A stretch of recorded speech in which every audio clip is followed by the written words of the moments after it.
जय माता दी सभी को। हर हर महादेव।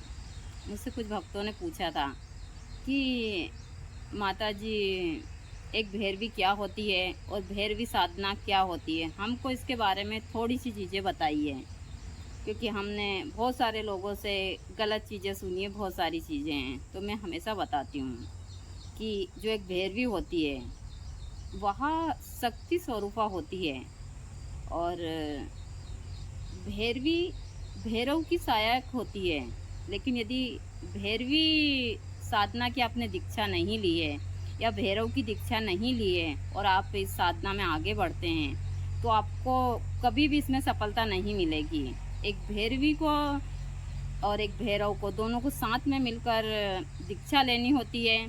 दीक्षा के साथ साथ यदि भैरवी आपकी पत्नी हो तो आपको शक्ति के रूप में हर एक प्रकार के क्षेत्र में सफलता मिलती है। भैरवी साधना को लोग बाग ने बदनाम किया है, और बदनाम किया है सिर्फ इसलिए कि जो भैरवी होती है वह सिर्फ इसलिए होती है कि भैरवी साधना से बहुत सारे लोग बहुत शक्ति को प्राप्त कर सकते हैं, और एक भैरवी मांस मदिरा और मिथुन वगैरह इन्हीं चीज़ों के लिए जानी जाती है। लेकिन यहाँ एकदम झूठ है। भैरवी एक शक्ति होती है, ना तो भैरवी मांस मदिरा इन चीज़ों का सेवन करती है। और भैरवी भैरव की एक ऐसी शक्ति होती है कि वह भैरवी के द्वारा हर एक कार्य कर सकता है। और मैं हमेशा बोलती हूँ, पति पत्नी यदि भैरवी साधना करते हैं और इस क्षेत्र में आगे बढ़ते हैं, अपने गुरु की आज्ञा और गुरु के सानिध्य में रहकर, तो उनको जो सफलता मिलती है उसके बारे में सोच भी नहीं सकते। जिस प्रकार माँ भगवती को बाबा भोलेनाथ ने इस साधना के बारे में सारा बताया था, उनको यह साधना करवाई थी, इसलिए करवाई थी कि वह हर एक प्रकार की दुष्ट चीज़ों से लड़ सके। मेरे पति महाराज ने भी मुझसे 20 साल यह साधना करवाई, और हम दोनों पति पत्नी ने ही की है। मुझे पता है इस साधना का मतलब क्या होता है, और इस साधना में बहुत सारे त्याग बलिदान करने पड़ते हैं। भैरवी साधना में कहीं भी मांस मदिरा इन चीज़ों का सेवन नहीं है, ना इसमें भैरवी की आज्ञा के बगैर यह मिथुन क्रिया वगैरह है, लेकिन इसीलिए बदनाम है। और हाँ, बहुत सारे लोग यह कार्य करते भी साधना के नाम के ऊपर, जो सिर्फ एक पाप के भागीदार ही बनते हैं। यह साधना बहुत पवित्र है। यदि गुरु के सानिध्य में रहकर आप अपनी पत्नी के साथ में दीक्षा लेकर इस साधना को करते हैं, और उस पत्नी में भी वह ज्ञान होना चाहिए कि वह इन शक्तियों को अपने अंदर समेट सके, वरना आप इस साधना की तरफ मुँह कर भी मत सोइएगा, क्योंकि इससे जो दुष्परिणाम मिलते हैं उसके बारे में आप सोच भी नहीं सकते। आपकी कई पीढ़ियाँ नष्ट हो सकती है। यह बहुत ही पवित्र साधना है। इसमें आपके हर एक चक्र को जगाया जाता है, आपके हर एक चक्र का महत्व बताया जाता है। ऐसी बहुत सारी चीज़ें हैं जो आगे भी मैं आप लोगों को वीडियो में दे, जैसे करण पिचासनी हुई, स्वप्न सुंदरी हुई, या छाया पुरुष साधना हुई, प्रेत साधना हुई, और भी बहुत सारी साधनाएं। तो आप मेरे अंदर वीडियो में जाते हैं तो आपको हर एक प्रकार की साधना मिल जाएगी, चाहे मेरे पेज के ऊपर हो या फिर यूट्यूब चैनल के ऊपर हो। आपको हर एक जड़ी बूटी की जानकारी मिल जाएगी, हर प्रकार के मंत्र मिल जाएंगे। आपको जो भी जानकारी चाहिए मेरे वीडियो के माध्यम से आपको मिल जाएगी। और मैं हमेशा बोलती हूँ कि मैं घुमा फिरा कर कभी भी इन चीज़ों को नहीं देती हूँ। जो भी मैं दे रही हूँ वह सरल और आसान तरीके से दे रही हूँ। दूसरा, मैं हमेशा सभी को बताती हूँ कि जो कार्य मैं करती हूँ उसी की ही जानकारी देती हूँ। अभी मैंने एक बिच्छू के जहर उतारने वाला वीडियो डाला था, तो उसके ऊपर बहुत सारे कमेंट आए। कम से कम ज़्यादा नहीं तो 2-2,500 कमेंट आए हैं उसके ऊपर। अब 2-2,500 कमेंट पर बहुत सारे भक्तों ने अच्छे भी करे, कुछ ने ही गलत करे हैं। तो या तो मैं हमेशा बोलती हूँ कि यहाँ भगवान जैसों को नहीं छोड़ा, वहाँ भी आते हैं तो उनको भी यहाँ प्रमाण देना पड़ता है। तो हम तो इंसान हैं, सवाल ही नहीं उठता है। हमसे तो बहुत सारे लोग प्रश्न पूछेंगे ही। तो यदि आप लोगों को किसी भी प्रकार की जानकारी चाहिए, चाहे बिच्छू उतारने का जहर हो या किसी भी प्रकार की, मैं हमेशा बोलती हूँ कि मैं जानवरों का जहर उतार सकती हूँ, लेकिन इंसान का जहर किसी से नहीं उतरता है। और यह इंसान इसी प्रकार के हैं। तो यदि आपको किसी भी प्रकार की जानकारी चाहिए, किसी भी साधना से, चाहे भैरवी साधना से संबंधित हो, किसी भी प्रकार की, तो आप अंदर वीडियो में जाइए, आपको हर एक प्रकार की जानकारी मिल जाएगी। दूसरा, मैंने बिच्छू के लिए कम से कम ज़्यादा नहीं तो 4-5 शिवरात्रि के ऊपर वीडियो डाले हैं मंत्र सहित, तो आप वहाँ जाकर देखिए और देखने के बाद में आप घर बैठे इन मंत्र को कर सकते हैं, यदि आप गुरु से दीक्षित हो तो। और इसी के साथ साथ मैं जड़ी बूटी का भी प्रयोग करती हूँ, लेकिन मैं जो नॉर्मल सी है, जैसे बिच्छू वगैरह, थोड़ी बहुत इसी प्रकार के जहरों का इलाज करती हूँ। और इसके बाद भी मैं उन लोगों को भी बोलती हूँ कि आप पहले डॉक्टर को भी दिखा लीजिए। दूसरा, जैसे भी ज़्यादा उस प्रकार के जहर होते हैं तो मैं सबसे पहले उनको बोलती हूँ कि आप सबसे पहले डॉक्टर के पास जाइए और इनका अच्छे से ट्रीटमेंट करवाइए। और फिर आराम नहीं लगता है मान लो तो मैं आपको, लेकिन मैं उन चीज़ों में हाथ नहीं लगाती हूँ। मैं अंधविश्वास में कभी काम नहीं करती हूँ किसी भी क्षेत्र में, यह चीज़ें मैं हमेशा बोलती हूँ। दूसरा, मैं ज़्यादातर जानकारी वनस्पति की देती हूँ, क्योंकि मैं वनस्पतियों के बीच रहती हूँ। अभी देख सकते हैं आप हमारे यहाँ का दृश्य है, पूरा आश्रम के आसपास का इसी प्रकार का दृश्य है। वहाँ पर हमारे बिलपत्र का पेड़ है और बिलपत्र के पेड़ से ही लगा हुआ हमारा अर्जुन का पेड़ है। इस साइड में हमारे गुलर के पेड़ हैं और भी बहुत सारे, मतलब पूरे आश्रम में और आश्रम के बाहर हमने हर एक प्रकार की वनस्पतियाँ लगाई हुई है। और ऐसे तो माँ प्रकृति की कृपा है, कोई यहाँ पर मुझे किसी चीज़ की दिक्कत नहीं है, थोड़ी सी भी। दूसरा, मैं हमेशा बोलती हूँ कि जो यहाँ मेरा आश्रम है, या किसी डोनेशन से या फिर किसी उस हिसाब की चीज़ से नहीं चलता है। जो भी चलता है हम लोगों की मेहनत से ही, यहाँ पहले भी और आज भी हमारी मेहनत से ही चलता है। चाहे हमारा तालाब हो, तालाब में जो भी कार्य करवाना हो, सारी चीज़ें हमने खुद से ही की है। यहाँ पर जो भी चीज़ें हमने की है, हमको यहाँ विरासत में कुछ नहीं मिला, चाहे साधना से संबंधित चीज़ें हो, मंदिर, सब कुछ। जब हम यहाँ आए थे आज से 15-16 साल पहले, यहाँ एक वीरान सा ज़मीन थी जिसके ऊपर एक पेड़ नहीं था। आज जितने बड़े बड़े वृक्ष देख रहे हैं, यह सब हम दोनों पति पत्नी की मेहनत का ही फल है। यह चीज़ें मैं हमेशा आप लोगों को बताती हूँ। तो कोई भी चीज़ आसानी से नहीं मिलती है। यदि आप लोग सोचते हैं कि हम ऑनलाइन दीक्षा ले लें, ऑनलाइन साधनाएं ले लें, तो यहाँ सिर्फ आपकी मूर्खता है और सिर्फ आप इसमें एक ठगी के शिकार होते हैं।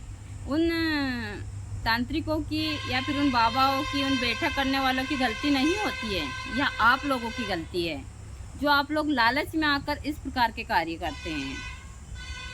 यह चीज़ें मैं हमेशा बोलती हूँ। मेरी बातें बहुत सारे भक्तों को अच्छी लगती है, बहुत सारे को गलत भी लगती है, कुछ गलत कमेंट करते, कुछ अच्छे करते, लेकिन इन चीज़ों से मुझे कोई फ़र्क पड़ता नहीं है, क्योंकि मेरा कार्य है आप लोगों को सही चीज़ों की जानकारी देना।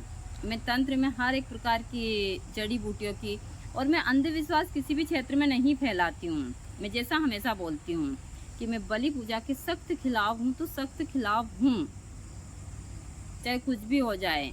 ना तो भगवती किसी की बलि लेती है या कोई देवी देवता किसी की बलि लेता है, सिर्फ इंसान है जो अपने स्वार्थ में इस प्रकार की चीज़ें करता है। तो यह चीज़ें भी मैं हमेशा बोलती हूँ। ना मैं भैरवी साधना के नाम के ऊपर जो भी चीज़ें गलत चलती है उसके हमेशा खिलाफ हूँ। भैरवी साधना एक पवित्र साधना है, यह साधना मैंने खुद ने की है, लेकिन लोग बाग भैरवी साधना को सबसे ज़्यादा संभोग क्रिया से ही जोड़ते हैं। तो यह लोगों की सबसे बड़ी गलती। और मैं चीज़ें बताती भी हूँ कि यदि आप इस प्रकार की चीज़ें करेंगे तो आप जेल के द्वार स्वतः ही अपने लिए खोलेंगे। और जो लोग भी आज तक इस प्रकार की चीज़ों में फंसे, वही लोग फंसे जो अंधविश्वास में। और बहुत सारे लोग हैं जो तंत्र को इस कारण बदनाम करते हैं। भाई बहुत सारे ऐसे लोग हैं जो नहीं बोल सकते हैं, लेकिन भाई मैंने खुद ने साधनाएं की है तो मुझे इन साधनाओं का अनुभव है। हाँ, बहुत सारे ऐसे लोग हैं भैरवी साधना में भी, और कुछ अपने आप को भैरवी मानती है जो मांस मदिरा का सेवन करती है। मेरे पास फ़ोन आते हैं कि माता जी हम एक जगह गए थे तो उनके पास में बहुत सारी 10-12 भैरवियाँ हैं, वहाँ साधना के लिए बुलाती है और वो अच्छे से खाती पीती, काफ़ी मांस मदिरा सब कुछ अच्छा पकवान खाती है। और जब आप पेट भरकर भोजन करेंगे और वहाँ भी उस प्रकार का उग्र राक्षस प्रगति का किसी जीव को मारकर और उस जीव का भोजन करेंगे और यानी कि मुर्दे का भोजन करेंगे और ऊपर से शराब पिएंगे और उस नशे में आप मंत्र का उच्चारण करेंगे। कोई साधना, ऐसी कौन सी साधना है जो इस प्रकार से होती है? जब आपको अपने शरीर के ऊपर ही कंट्रोल नहीं होता है तो आप कौन से मंत्र का, कौन से चक्र में बैठेंगे, कौन से चक्र को जगाएंगे, आप कौन से अंग की पूजा करेंगे, क्या करेंगे, किसी को इस चीज़ का ज्ञात है, नहीं है। मैंने उन श्रीमान जी ने मुझे फ़ोन किया कि माता जी मैं पूछना ही चाहता हूँ। मैंने वहाँ पर कम से कम 1-1.5 लाख रुपए खर्च करा और मैं गया वहाँ, तो मैंने कहा आपने अपनी जो काम वासना उसको शांत की, या कोई साधना नहीं है। और ऐसे लोग जो घृणित कार्य करते हैं वहाँ पाप के भागीदार, मतलब इतने भयानक पाप के भागीदार बनते हैं कि हम बता नहीं सकते। और वह सिर्फ एक राक्षस प्रकृति के लोग ही होते हैं जो इस प्रकार का कार्य करते हैं साधना के मार्ग के ऊपर। मेरे पास आज भी फ़ोन आते हैं, बहुत सारे लोग हैं जो इसलिए महिलाओं को कहते हैं कि आप अपने पति को बस में करना हो तो आप हमारे साथ में एक रात रुकिए, और जो संभोग क्रिया होती है उसका जो चीज़ें निकलती है उससे आप वशीकरण। तो यहाँ सब लोग सिर्फ अपनी काम वासना को शांत करते हैं और कुछ भी नहीं है। ऐसा कुछ नहीं होता है जब तक बहुत सारी चीज़ों में मंत्र का उच्चारण नहीं होता है। बहुत सारी चीज़ें हैं, मैं खुलकर बोलूँगी तो बहुत सारे लोगों को मेरी बातें बहुत ही बुरी लगेगी, और यह एकदम सत्य है।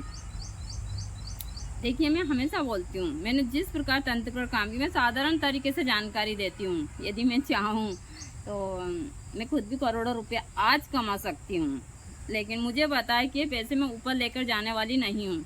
और मैं अमन बाबा के लिए भी कमाऊँगी तो वो आज नहीं तो कल अय्यासी करेंगे। तो मैं चाहती हूँ कि वहाँ भी अपनी मेहनत से तो समझे इस चीज़ को कि मेहनत क्या होती है, मेहनत से कमाए हुए पैसे किस प्रकार से होते हैं। यह चीज़ें मुझे गुरुजी ने बहुत अच्छे से सिखाई है, और मैं अपनी मेहनत के ऊपर ही सबसे ज़्यादा भरोसा करती हूँ। मैं किसी पर नहीं करती हूँ, आज से नहीं पहले से ही।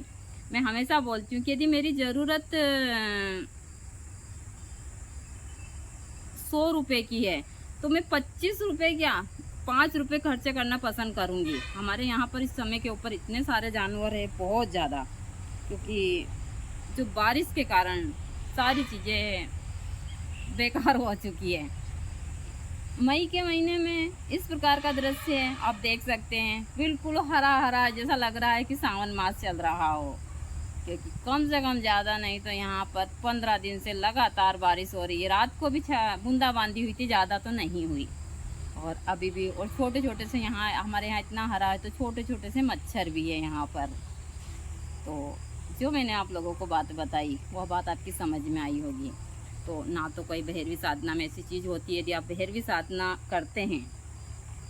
अभी मेरे पास में एक श्रीमान जी का फ़ोन आया तो कहते हैं कि मैं शक्ति की साधना करना चाहता हूँ, बहुत सारी चीज़। मैंने कहा कि जब आप शादीशुदा तो अपनी पत्नी के साथ में कीजिए शक्ति की साधना, आपको दूसरी महिला की क्या ज़रूरत है। और आप दूसरी महिला के साथ में साधना करेंगे तो आपको जेल का द्वार स्वतः ही आप खोलेंगे, क्योंकि वो आज नहीं तो कल, जब एक, मैं हमेशा बोलती हूँ कि एक महिला और एक पुरुष दोनों एक जगह रहते हैं, बहुत सारी चीज़ें हैं, तो कभी ना कभी कुछ ऐसी चीज़ें होती हैं या कुछ ऐसा चौकड़िया बढ़ता है जिसके कारण बहुत सारी चीज़ें उनकी ख़राब हो जाती हैं। और जब उस चीज़ से निकलते हैं तो फिर वही लोग आपको बलात्कार वगैरह के केस में फंसाते हैं। तो यही सब कुछ होता है, बहुत सारे, मतलब सभी केसों में मर्जी दोनों की होती है, लेकिन फिर आखिरी में उस पुरुष को फंसा दिया जाता है। तो वो काम ही मत करो। जैसा मैं बोलती हूँ कि चोर, हमारे गांव में कहावत है कि चोर की माँ को ही, माला को चोर ही पैदा नहीं होगा, सीधी सी बात है। तो आप ऐसे कार्य ही मत करो तो आपके जीवन में ऐसी चीज़ें ही नहीं होगी। तो बहुत सारे लोग समझ भी गए होंगे और बहुत सारे लोगों को मेरी बातें बुरी भी लगेगी। एकदम सब कुछ हरा हरा है, माँ भगवती की कृपा है, और मुझे किसी से कोई फ़र्क पड़ता नहीं है। ऐसे भी मैं, फ़र्क उन लोगों को पड़ता है जिनको बहुत सारे लोगों से मान सम्मान चाहिए, अपना मतलब हर जगह अपने झंडे को लहराना चाहिए। मेरा झंडा तो यहाँ लहरा रहा है, बस यही बहुत है। भगवती है ऊपर की साइड भी। मैं हमेशा हर 3 महीने में, जब गुप्त नवरात्रियों में अपने मंदिर के झंडे को चेंज करती हूँ, हर 3 महीने।